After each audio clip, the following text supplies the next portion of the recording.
Well, good evening, brothers and sisters of the South Church of Christ. I hope that this finds you well. In just a moment, we're going to hear from our global and our local communications in our ICOC family of churches about things that are available to us at this time. You know, Jesus said, "Your love for one another will prove to the world that you are my disciples." And more than ever, we are seeing how our global connections are doing just that through our communications. We're taking a few minutes today just to talk about that. And then afterwards, I'll have a short lesson for us and some thoughts. So we're going to hear right now a little bit of how our communications are working among our 711 churches spread out over 150 countries. Let's hear about that now.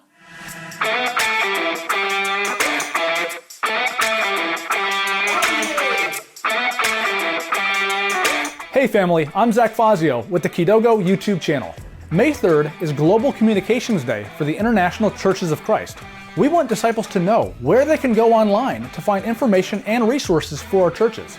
So please, share this video with your church to help your members stay informed. First, there's disciplestoday.org, the official website for the ICOC.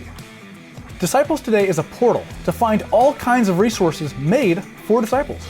For example, click the resources section to find downloadable podcasts, Bible talks, Christian professional workshops, and an app that contains all of our Bible study series. There's also hundreds of inspiring articles about churches, conferences, and service projects. The fastest way to stay informed is to sign up for their free monthly newsletter. Disciples Today is also home to the ICOC Church Locator, where you can find contact information on hundreds of ICOC churches worldwide. There's also DT Heart and Soul, a matchmaking platform like Tinder or eHarmony that hosts men and women from our family of churches. Finally, Disciples Today wants to hear from you. Please fill out their survey so they can know what your communication needs are in all the different parts of the world. Next, there's the Kidogo YouTube channel. That's us. We make Christian videos. Find our channel by searching for Kidogo, Keydogo. The videos feature inspiring stories, testimonies, and updates about upcoming events. We also have a series of videos that explain biblical doctrines and controversial issues. We also just uploaded our feature-length movie, Finding Guy. It's a documentary about a gay man who found Jesus and then started a worldwide movement to bridge the gap between the LGBT community and the church.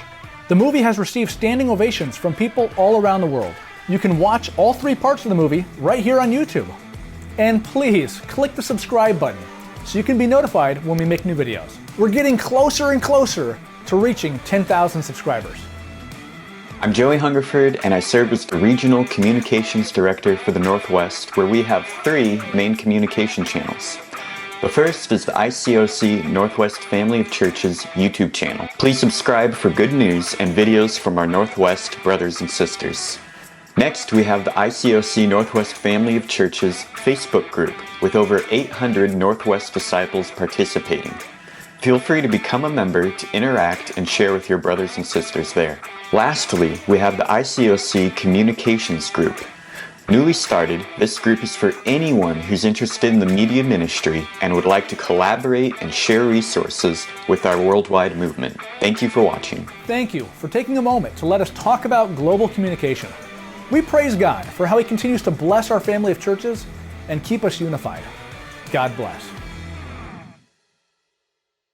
You know, we're so grateful to our family of churches and to the communications networks that have been built throughout the years of fellowship. It's incredible that we can worship with brothers and sisters in a different continent today because of these connections. Please be sure to subscribe to Disciples Today, to Kidogo, and to our Northwest Family of Churches page. We also have some resources locally for you that I'm sure many of you are already aware of. But if you're not, we have our South Sound Church of Christ Facebook page and our South Sound Church of Christ YouTube page that you can follow and like and share posts from and go back and as a resource for yourself and for others go back to. These are great resources in staying connected and in sharing our faith with others.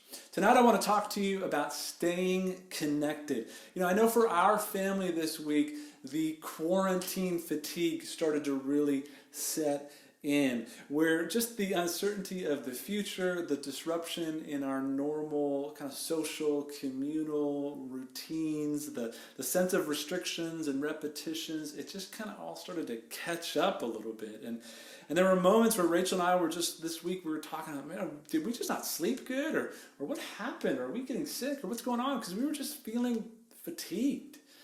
And I know many of us were feeling this on some level if we haven't already started. It's starting to creep in, right? And I really want to talk about this idea of staying connected because I believe that now more than ever, we need to press in to the connections in our fellowship. We are in a different pace of the race, a different stage of the race than we were when we began or even than where we were a week ago. And now more than ever, it is time to strive, to fight, to press on, to stay connected to our brothers and sisters.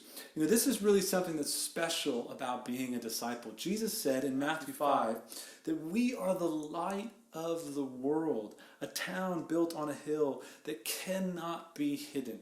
That our connection, our fellowship, our love for one another, the way we meet and encourage and pray and build up and spur on one another, that is a light in a dark world. That it's something that sits up high and sheds light where people just, their eyes are drawn to it and they go, I see that, even at a distance, I see that over there.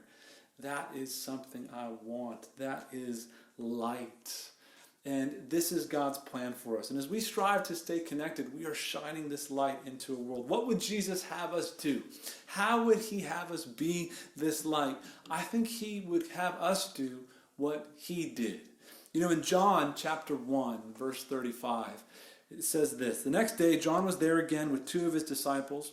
When he saw Jesus passing by, he said, look, the Lamb of God. When the two disciples heard him say this, they followed Jesus. Turning around, Jesus saw them following and asked, what do you want? They said, Rabbi, which means teacher. Where are you staying? Come, he replied, and you will see. So they went and saw where he was staying, and they spent that day with him. It was about 4 in the afternoon. Jesus had this habit of inviting others to come and be with him and inviting himself into the lives of others. A meal, a time of teaching, an opportunity to serve or to show God's power. Jesus was most often, when you read the Gospels, he was most often going to see somebody or coming from being with somebody or inviting them to go with him. It was all about how do I invite others in and how do I invite myself into their lives. And the point is that his disciples would have this front row seat of this live illustration of what it was going to mean to live in the kingdom of heaven, that they were going to be deeply connected and committed to one another, but they were radically and lovingly going to extend that invitation to others. And we see this lived out in the Gospels. We see this lived out especially in the book of Acts, where they're crossing socioeconomic and racial and political and even just national divides to extend this invitation of, hey, this light, this city on a hill, this connection that we have, and we love it so much. Our rabbi, our master, Jesus, this Messiah, the Lord has taught us how to live in this kingdom way, and we want to extend that to you. We're going to invite ourselves into your life, and we're going to invite you into ours. In Mark 6, Jesus has been teaching all day to thousands of people, and he gives his disciples a lesson in what it's going to mean to relate to others and how they're going to view themselves and their position in other people's lives. In verse 35, it says this: by this time, it was late in the day. So his disciples came to him and said, this is a remote place, and it's already very late. Send the people away so they can go to the surrounding countryside and villages and buy themselves something to eat. But he answered, you give them something to eat. You know, the disciples are under the impression that if people are hungry, well, they should just go and buy some food for themselves. Like there are towns and there's villages and there's stores and there's shops or there's markets or whatever was available. But hey, if they have a need, we should just point them in the direction and they should go get that need met. And Jesus was under the impression that, hey, if these people have a need, you're there to meet that need. And these are two very different perspectives, right? And his disciples, this is a lesson for them. This is a worldview changing lesson for them. That they were not going to be just people who point, oh, if you have a need that needs to get met, you can just go that way. There's a sermon over there, or Jesus' teachings are over there, or the Bible, you can go that way, or hey, if you're hungry, yeah, there's a restaurant down the street, or whatever. No, but if they were going to be his disciples, they were going to go and meet these needs. And I think this is profound for our time. We are in a world that is in great need. It is in a great need of community, of connection, of hope, of loving relationships, of trust, of peace, of joy, of service, of encouragement. The world, our communities, our co-workers, our neighborhoods, they are in need. And we are called to go and meet that need. We could say, well, there's plenty of sermons online. If they're looking for something spiritually, they don't have to go far. I'm sure they already know somebody who goes to church, or maybe they're already watching stuff online or whatever. But Jesus would say, no, you go meet that need. You invite them in. You invite yourself into their lives. And then you say, hey, come with me. I've got a church that has a live stream service here every Sunday. And hey, I've got a small group that meets weekly, and we'd love to have you join our Zoom call. These are the ways that I think we've got to press in even a little further to extend not just our connection with one another, but now that connection to others in our community. Specifically, I'd like to ask you this week to invite somebody to join your small group meeting. And I'm excited about this. I'm inviting friends that we're talking with right now, some new friends that we have. We're inviting them to come to our small group meeting this week. But if that's not possible, they can't make it, maybe you can just set up a FaceTime or a phone call. At the very least, start to text and encourage and maybe share some scriptures and find out what other needs they have that you may be able to meet, that Jesus would call you to. Maybe you can do a quarantine Bible study with somebody. I have a friend this week that we're going to do a quarantine Bible study together. Maybe that's something you can do through Zoom or through a phone call, that you can study the Bible with somebody this time. People need spiritual food. They need to see the kingdom. They need to see the light. They need to experience God. And Jesus calls us to go and to feed them. I'm sure many of us are, like I said, we're wrestling with this fatigue, right? This quarantine fatigue. And just like anything, we're in need of a second wind. And I think that second wind is available.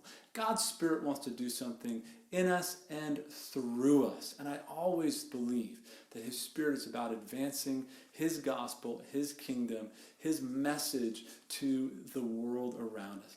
And I think as we press in, as we get in step with His Spirit, we're going to experience that second wind that we need. So let's be sure to continue on, to like more than ever, stay connected in our encouragement, in our Zoom calls, in our FaceTime meetings, in our drive-by encouragements, in our service of one another. But let's also really make an effort this week to extend that to those in our community, those who are in need, those who Jesus would call us to go and feed. And let's, in that way, imitate our Master, more like Jesus and more for others this week by taking up His call to radically love one another and to love those around us. God bless you.